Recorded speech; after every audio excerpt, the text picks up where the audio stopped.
Welcome to today's season premiere of Doom Channel's What's It Like to Be. Our guest today is someone who once considered public speaking to be one of their weakest points. But today we'll be talking to them about how they overcame that to become a motivational speaker. Introducing Ryan Gomez. Welcome to the show. Please have a seat. Welcome, Ryan, and thank you for coming on the show. Thank you for having me. It's a real pleasure to be here speaking to you. We're glad to have you. We wanted to start with your job as being a motivational speaker. Is becoming a motivational speaker something that you actually imagined doing when you were a child?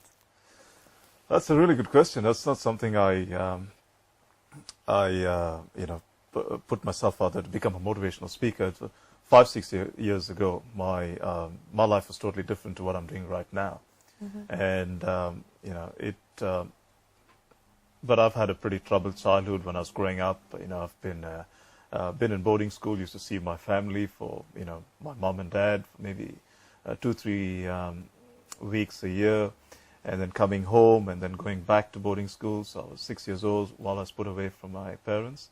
So it was a journey I've gone through, and then I've come to Australia. About 96, I migrated to Australia, which is a great, it was a fantastic thing for me. I learned through that also, through a lot of challenges then. So I've had challenge after challenge, challenge after challenge, and I was going through life. I was not growing through life. And what I mean by that was, it was every day was a challenge for me. And I looked at the challenges and said, how can I change that into an experience?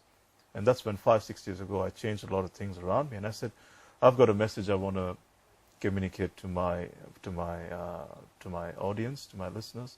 And that's when I decided I want to get out there and get a message out. And that's when the whole motivational speaking journey started for me, per se.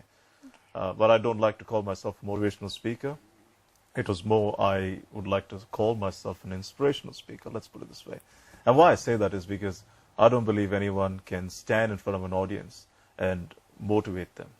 You get people going to seminars, going to big events to get motivated. Motivation is an action. It's an action we have to perform. It has to come within. It's an action we have to perform. Yes, I believe someone can stand in front of you and inspire you, because inspiration starts from a thought, and that's where it all starts. And when you're inspired, that then automatically creates that motivation within.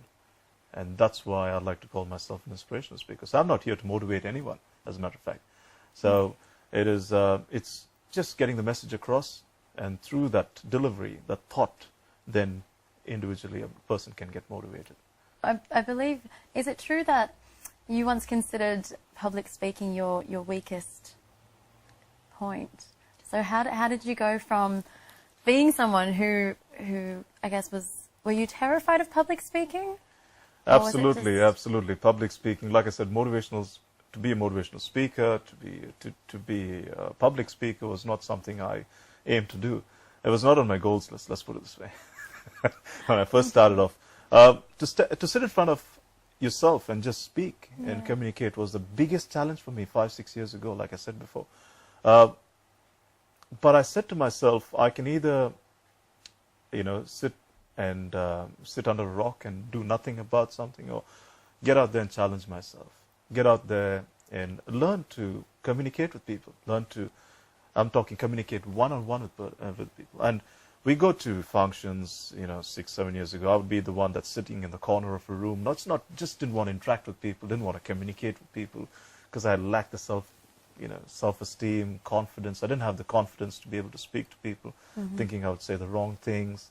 I'm not a very highly educated person, things like that. But I wanted to change that, and to be able to do that, and to challenge yourself. And believe me, by God, that was hard. Absolutely hard to challenge yourself and say, I want to be able to get a message out to people and communicate with people. That's when I went and asked for help. Things like, I got help from people who